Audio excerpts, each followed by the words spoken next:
turminha! Boa tarde! Estamos nos reunindo mais uma vez para a nossa escola bíblica dominical, para a nossa EBD. Muito bem! Bom, antes de começarmos, vamos fazer uma oração? Então, fechem os olhos e vamos falar com o nosso Criador, com o Todo-Poderoso. Senhor, muito obrigada por esse dia, muito obrigada pela tua misericórdia, muito obrigada pela tua graça, Pai. Nós reconhecemos que somos merecedores do inferno, porque nós por nós mesmos não fazemos nada que possa te agradar, mas o Senhor olha para nós segundo a misericórdia do Senhor, segundo o que Jesus Cristo fez por nós. Nós te damos graças por isso. Muito obrigada por ter enviado teu filho unigênito. Muito obrigada por ter nos dado, Senhor, uma nova vida. Muito obrigada, Senhor Jesus, porque nós reconhecemos que somos pecadores, que somos miseráveis, Pai. Nós te pedimos perdão por isso, Senhor. Nós te pedimos perdão pelas nossas falhas, por tudo aquilo que pensamos, por tudo aquilo que falamos, que não foi do teu agrado, que não te glorificou. Nos perdoe por isso.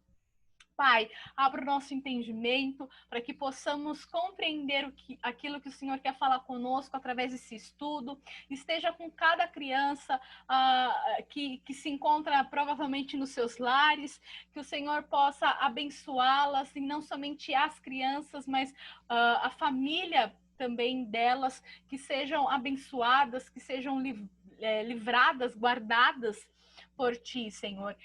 Esteja conosco, Pai. Nos ajude, Senhor Deus, a colocarmos em prática aquilo que estamos ouvindo, aquilo que estamos aprendendo, para que possamos ter nas nossas vidas a verdadeira essência do que é ser cristão. Nos ajude, Senhor.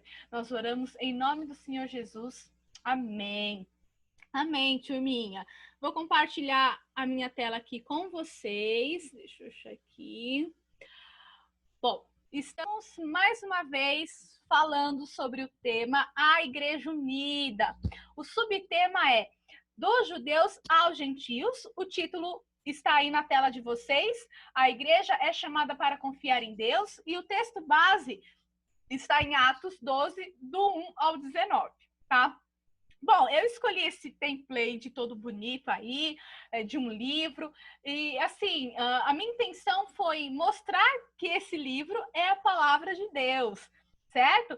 E aí eu fiz questão de colocar algumas palavras nas páginas desse livro. Coloquei evangelho, missão, esperança, Cristo, igreja primitiva, confiança, palavras que vocês já ouviram. Vocês já estudaram sobre isso. No caso, a confiança, a gente vai ver hoje na nossa aula o que é a confiança, um exemplo bíblico para isso, tá? E aqui, olha só, tem a nossa rotina de aula, tá? Então, vamos começar? A introdução. Bom, eu vou perguntar a vocês. Alguém de vocês sabe me dizer o que acontecerá daqui 5 minutos? Daqui 5 minutos, alguém sabe me dizer o que vai acontecer? Bom, eu vou responder. Nós temos planos, nós fazemos planos. Então, bom, aqui eu penso, né? Daqui 5 minutos, eu acho que eu estarei dando aula a vocês. Mas eu não tenho a certeza de que isso vai ser verdadeiro, porque eu não sei do futuro, certo? Eu não tenho a certeza, né? Eu ia usar a palavra confiança, mas não se encaixa para esse exemplo. Então, vamos pegar a palavra certeza. Eu não tenho a certeza do que vai acontecer, porque eu não sei do futuro. Mas tem um personagem bíblico que fala, né? Que mostra que essa certeza do amanhã, agora eu vou usar a palavra confiança, ele tinha, mas essa confiança não estava nele. Estava em Deus. Bom, gente, o personagem de hoje é o Pedro, é o apóstolo Pedro. Olha só, nós temos várias fases de Pedro, várias assim, né? Vamos colocar 2. A primeira fase, quando ele confiava em si mesmo, né? Quando ele achava que era o bonzão. Inclusive, foi ele que cortou a orelha de um servo, né? No caso, que estava indo para prender Jesus. Eles estavam lá no Getsemane e ele, na empolgação lá, ele foi cortou a orelha de um servo, de alguém que estava lá entre os seus senhores para prender Jesus. Então, a gente vê Pedro, um cara muito confiante e tal. Mas depois do que aconteceu, depois da transformação que Jesus fez na vida dele, né? E aí a gente vê que Jesus coloca sobre ele uma responsabilidade, né?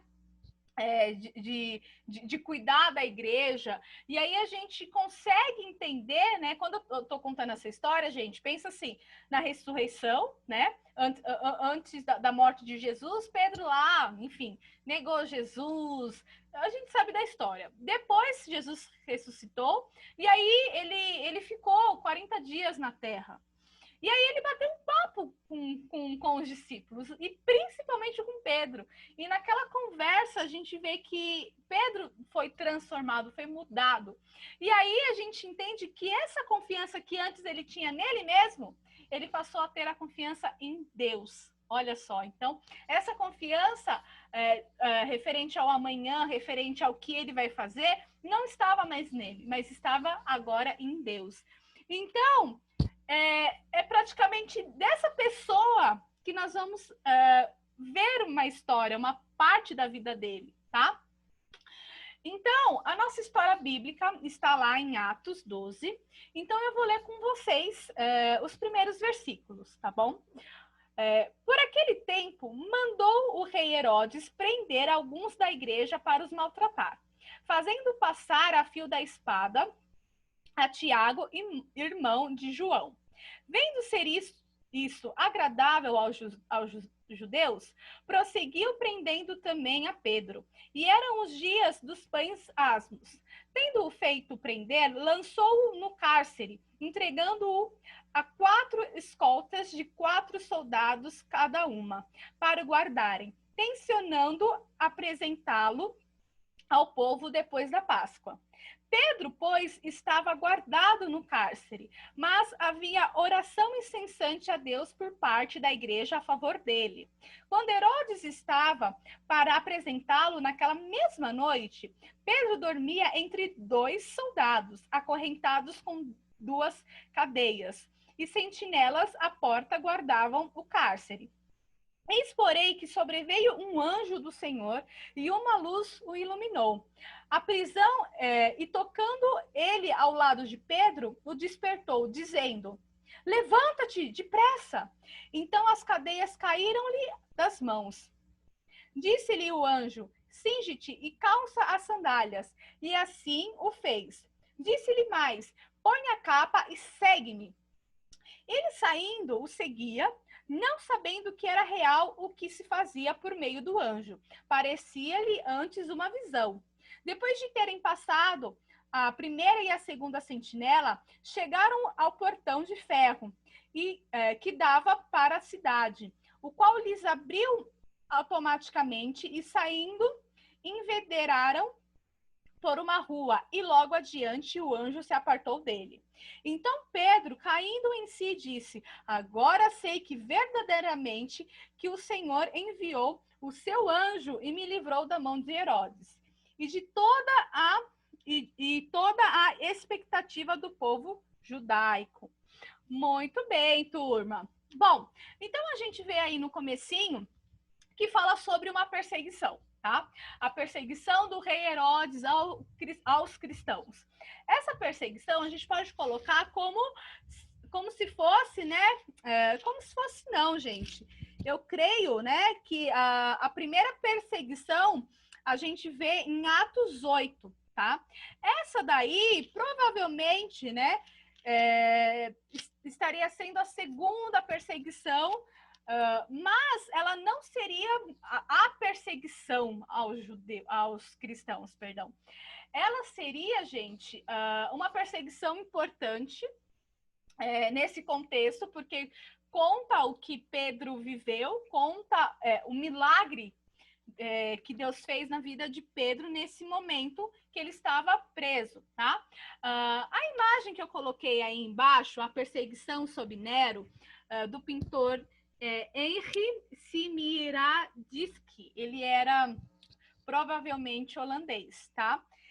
Bom, ele pintou essa perseguição religiosa sob o domínio do imperador romano, do Nero, tá? Esse grande imperador aí, galera, ele botou fogo em Roma e ele, né, porque ele estava totalmente atormentado, o que a gente chama hoje de uma pessoa louca. Então, ele botou fogo em Roma e ele odiava os cristãos. Então, ele aproveitou essa oportunidade e começou a colocar a culpa nesses cristãos e fazendo com que eles fossem mortos. Então, provavelmente, como a gente vê aí na imagem, os cristãos eles eram colocados numa estaca e aí os soldados ateavam fogo neles. Então, a perseguição sob o regime de Nero foi uma perseguição terrível, certo? Então, os cristãos eles eram feitos de tochas humanas. Olha só. Bom, essa perseguição do rei Herodes não era uma perseguição literalmente do Império Romano, né? Como eu posso dizer ali, uma perseguição feita pelo imperador. Mas essa perseguição era feita pelo governante. E esse governante, era Herodes. Esse Herodes não era aquele Herodes que perseguiu Jesus, né? Quando ele era bebê. Perseguiu os bebês ali, né? Enfim, esse Herodes, ele era neto do Herodes o Grande, certo? Então, esse rei Herodes, ele também é conhecido como rei Herodes Agripa I, tá? Bom, esse rei Herodes, ele era da Palestina, ele não era judeu, ele era da Palestina, ele pertencia ali aos descendentes de Esaú. Lembra da história de Jacó e Esaú? Bom, ele pertencia aos descendentes de Esaú, que a gente chama de edomitas, certo? Bom, então esse rei Herodes, ele tinha rei, pensar em rei no sentido de governador, tá? Ele tinha todo o domínio ali naquela região da Palestina, dada pelo Império Romano. Lembra que nessa época quem governava todo aquele território era o Império Romano, tá bom? Bom, então esse rei Herodes, ele fez com que o apóstolo Tiago fosse morto. Esse Tiago, tá, gente? É o Tiago, irmão de João, do apóstolo João, tá? Então, esse Tiago, ele era filho de Zebedeu, tá? Zebedeu, isso. Bom, e aí ele vendo que isso alegrou os judeus, a prisão de um cristão, naquela época, vamos entender como cristão, aquele seguidor de Jesus, né?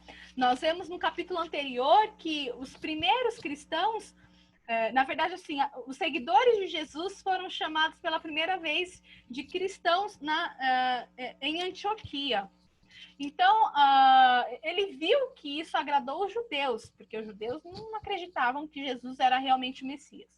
Bom, e aí nós vemos que Pedro entrou na história porque ele também mandou prender a Pedro, né? Mandou prender Pedro. E aí, gente, ele tinha a intenção de apresentá-lo, né, ao povo, de julgá-lo ali entre não, né? Depois da Páscoa, como relata no versículo 4. Então, gente, mas em todo momento Pedro mostrou confiança em Deus, tá? Então, a aula de hoje a gente vai falar sobre isso, nós vamos falar sobre a confiança, tá? E aí, gente, a gente consegue enxergar que tinham pessoas orando por Pedro. Então, a igreja orava. No versículo, a gente vai ver um pouquinho adiante, no versículo 12, toda a igreja, vamos pensar, né? Todas as pessoas ali, os cristãos, eles estavam reunidos na casa de Maria, mãe de João. Então, na casa de Maria, mãe de Tiago, esse Tiago que foi morto. E aí, gente, olha só, eles estavam orando, clamando por um livramento, para que Deus pudesse fazer algo em favor de Pedro. Bom, e aí, como a gente vê, as orações elas foram respondidas. Nós vemos esse relato nos versículos 7, 8 e 9. Olha só, olha esse livramento que Deus deu. Mas a gente pergunta, né? A gente pode se perguntar, melhor dizendo, por que Deus decidiu livrar Pedro e não livrar Tiago? Porque Deus tinha um propósito. Deus tinha um propósito na vida de Pedro. Então, o propósito que Deus tinha na vida de Tiago, naquele momento, acabou, já tinha sido cumprido. Mas Deus decidiu livrar Pedro e não Tiago, porque Pedro tinha que continuar ainda a obra de Deus, tá?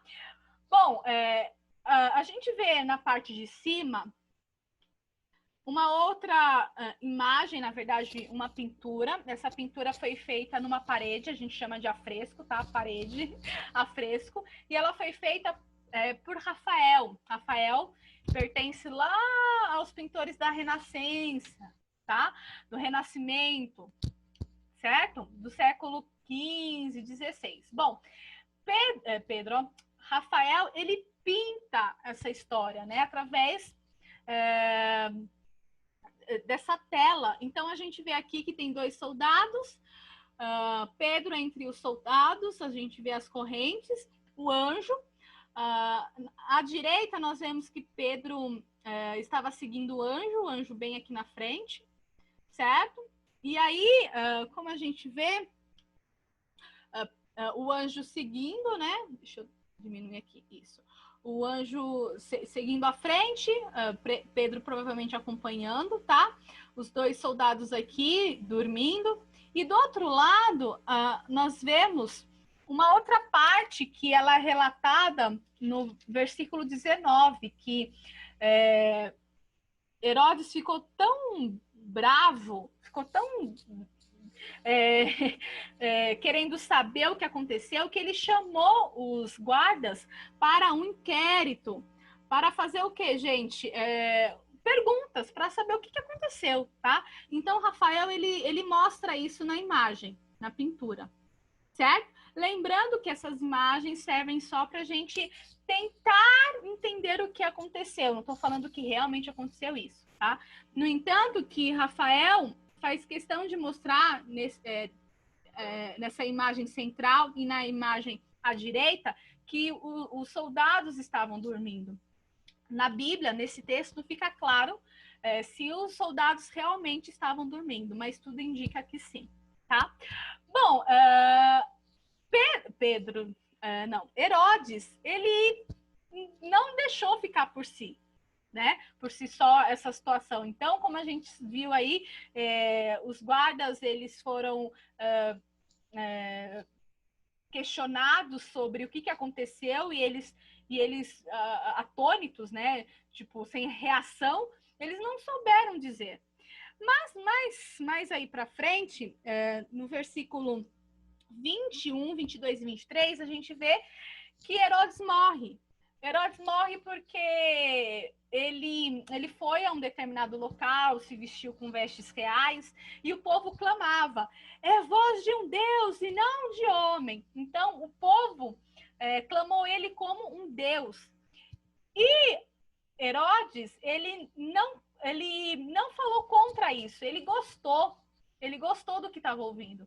E aí Deus enviou um anjo, não se sabe se é esse anjo, na verdade, se foi aquele mesmo anjo que libertou Pedro, mas Deus mandou um anjo para acometer ele, para deixar ele com um problema, né? Com vermes no intestino. Então, hoje a gente chama isso, né, de provavelmente um câncer intestinal. Então, Herodes morreu de um câncer. Olha só, olha a morte desse sujeito, né? Mas a gente entende que tudo foi no tempo de Deus, tá? Bom, mas o que essa história se aplica a nós? O que a gente conclui aí para as nossas vidas? Para nós, hoje. Bom, o que aprendemos com isso? Primeiro, é que ainda existe perseguição aos cristãos. A perseguição que começou lá, a gente vê no capítulo 8 de Atos, ela ainda dura, ela ainda está na nossa sociedade, tá? Na nossa sociedade pensa assim, né? No século XXI, não quer dizer que literalmente esteja aqui na cultura brasileira. Mas, assim, muitos países sofrem, muitas culturas, muitas etnias sofrem por perseguição religiosa. Então, muitos cristãos estão ao redor do mundo sofrendo de perseguição religiosa. Essa foto aí, galera, mostra os destroços de uma igreja cristã.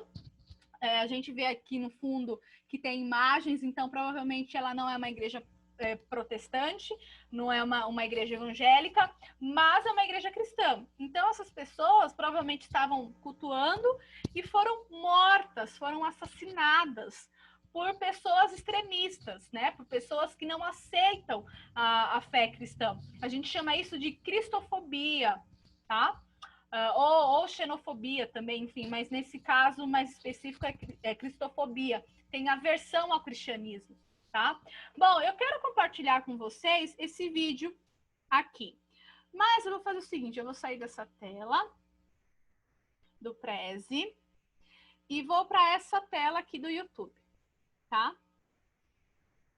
Deixa eu só confirmar uma coisa aqui com vocês, mas eu acho que já o som tá ligado, né? É que eu não quero correr o risco, tá, turma? Então deixa eu vir para cá. Isso, compartilhar áudio, tá? Certinho. Então, vamos assistir esse vídeo, gente? Já são mais de 2 bilhões de cristãos espalhados pelo mundo. Mas os seguidores do cristianismo estão enfrentando perseguições em vários países africanos. Veja na reportagem do correspondente Herbert Moraes.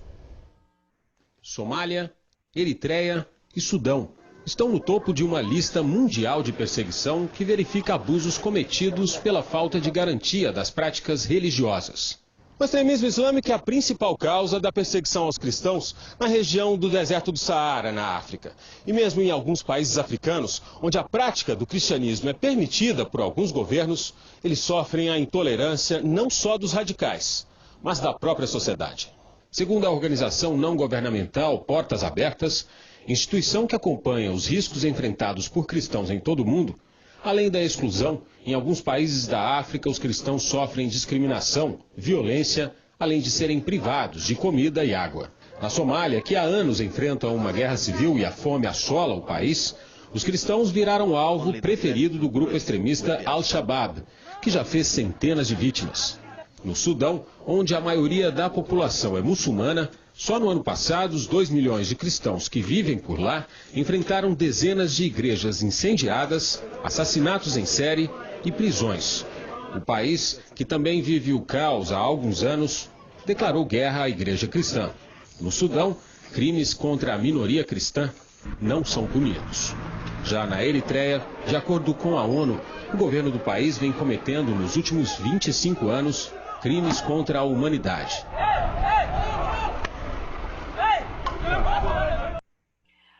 Bom, turma, deixa eu sair daqui.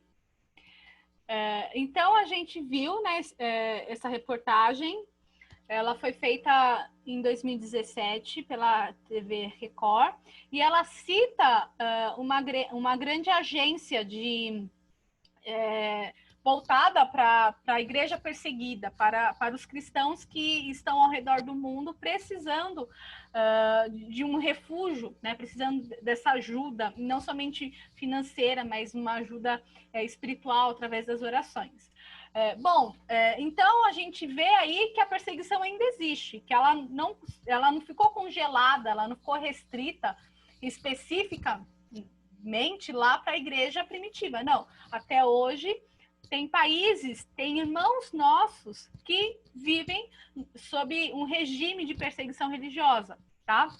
Aqui no Brasil, pessoas podem viver, né? A gente chama isso mais de, a pessoa está sendo intolerante com o cristianismo, com o cristão, mas a gente não chega a viver o que essas pessoas estão vivendo, tá? Então, essa perseguição, a gente vê que realmente tem feito com que pessoas que pessoas, desculpem, cheguem a morrer por conta do evangelho, né? Por não negar a Cristo. Bom, a segunda lição aí, devemos confiar em Deus. Em todo momento, tá lá no versículo 6, a parte B. Em todo momento, Pedro estava confiando. Olha só, Pedro estava preso. Mas, mesmo assim, ele confiou em Deus. A gente vê isso porque, pensa assim, se a pessoa realmente estivesse desesperada, se Pedro estivesse desesperado, ele não ia cochilar, ele não ia dormir. E aí a gente vê que Pedro estava dormindo, ele estava descansando, ele estava confiando em Deus, tá? Terceiro, nós vemos que Deus é onipotente. Olha o grande milagre, olha o que Deus fez. Deus enviou um anjo para libertar Pedro. E Pedro até então não tinha entendido que era realmente um livramento. Ele pensou que fosse uma visão. Ele só foi cair em si um pouco mais à frente. Nós vemos no versículo 10 que ele caiu em si e viu que realmente era um livramento do Senhor.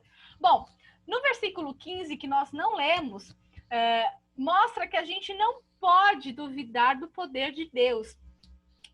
Pedro, assim que foi liberto, ele foi à casa de Maria, né? Ele foi à casa da mãe de Tiago e da mãe de João. E ele sabia que provavelmente as pessoas estavam lá orando, clamando por um livramento. E quando ele bateu lá na porta, quem saiu foi a serva, né? Foi a Rode.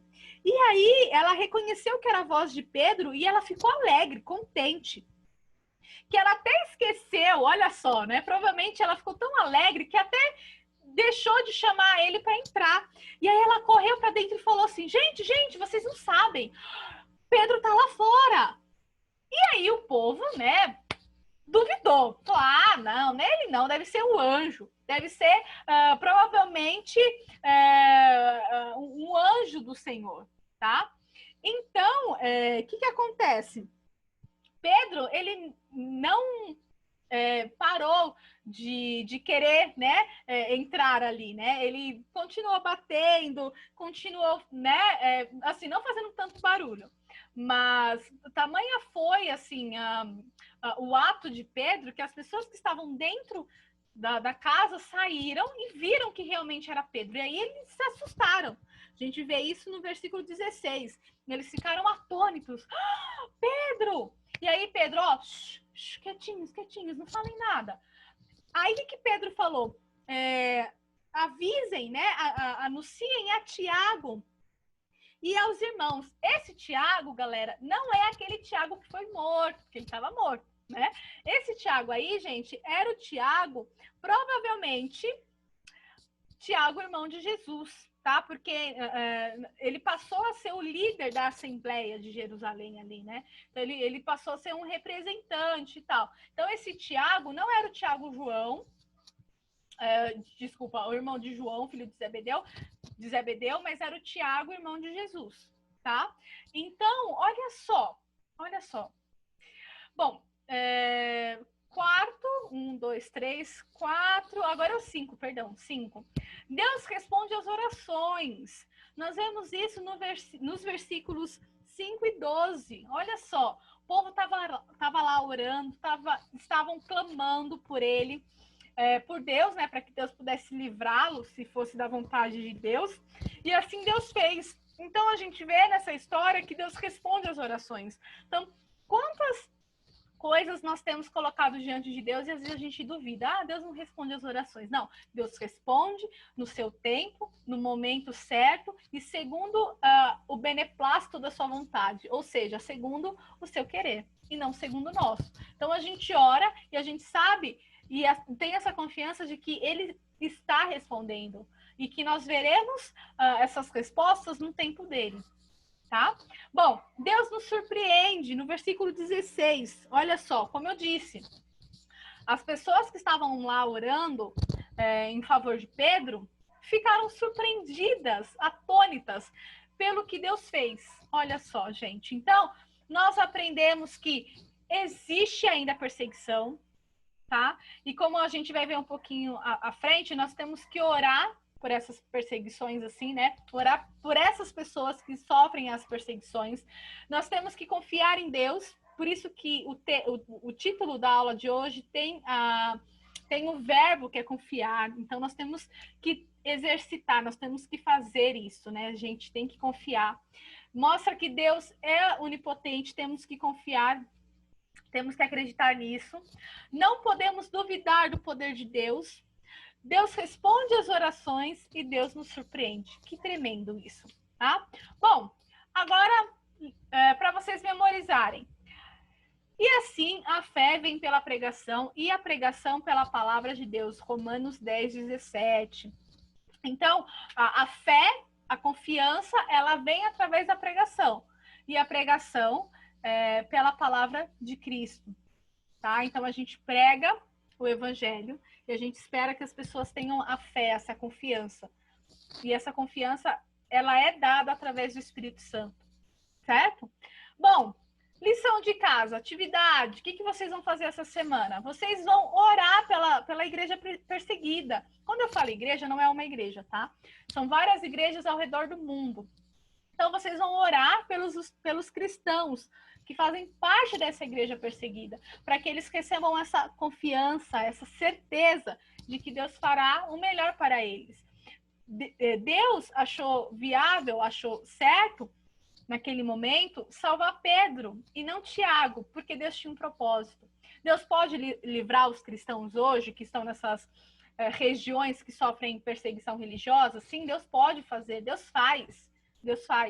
Mas se não for da vontade dele, que possamos orar para que essas pessoas tenham essa confiança, tenham essa certeza, tenham essa fé em Deus, certo? Então, orar para que, se for da vontade dele, ele os livre, mas se não for, para que Deus ajude-os nesse momento e para que eles não neguem a fé em Cristo. Oremos também para que sejamos mais confiantes em Deus, no Deus Todo-Poderoso, no Deus Trino, como eu coloquei aí, no Deus Pai, no Deus Filho e no Deus Espírito Santo, na Trindade, que possamos pedir essa confiança, né? Possamos pedir, essa confiança a Deus, para que possamos passar pelos momentos difíceis tendo essa certeza, certo? Bom, por hoje é só, turma. Espero que Deus tenha falado ao coração de vocês. E vamos terminar com uma oração? Senhor, obrigada pela tua palavra, obrigada porque aprendemos hoje que temos que ser confiantes em ti, temos que ter essa confiança voltada para ti, Pai. Que possamos, assim como Pedro, que possamos ser mais confiantes e ter a certeza, Pai, de que o Senhor está conosco, Pai. Deus, nós colocamos diante de Ti agora os nossos irmãos cristãos que estão ao redor do mundo. Senhor, esteja guardando-os, esteja livrando-os, fazendo milagres, meu Pai, porque o Senhor é um Deus de milagres. E eu creio nisso, Pai. Mas se não for da Tua vontade, Senhor, que eles sejam libertos, que o Senhor os livre das mãos dessas pessoas que os perseguem, que o Senhor esteja dando, Pai, a eles força para que eles possam aguentar as pressões, que eles possam permanecer fiéis a Ti, Senhor, e não negar o Teu nome, Pai. Por favor, guarde-os e que o Senhor a cada dia mais faça essa igreja crescer, assim como essa igreja crescia nos primeiros séculos, nos primeiros anos, como estamos aprendendo no tema desse semestre, que a igreja continue a crescer, Pai. Continue a chamar pessoas ao ministério de missões, continue a aguardar os missionários que estão em campo. Guarde também, Senhor Deus, as pessoas cristãs que sofrem as perseguições, Pai, e que mesmo, Senhor, nesse momento tão difícil, Pai, que eles possam pregar a Tua palavra para que ela possa crescer e chegar a todas as etnias, a todas as culturas, meu Pai. Muito obrigada, porque nós temos a confiança, Pai, de que o Senhor fará o melhor, e o Senhor fará segundo o Teu querer e a Tua vontade, Pai. Muito obrigada por isso, Senhor. Muito obrigada, Pai. Nós oramos em nome do Senhor Jesus. Amém. Amém, turma. Por hoje é só. Deixa eu fechar aqui a tela. E a gente se vê na próxima semana. Próxima não, né, gente? Daqui 15 dias. Ai, que saudade! Mas daqui a pouco a gente se vê, tá bom? Um beijo!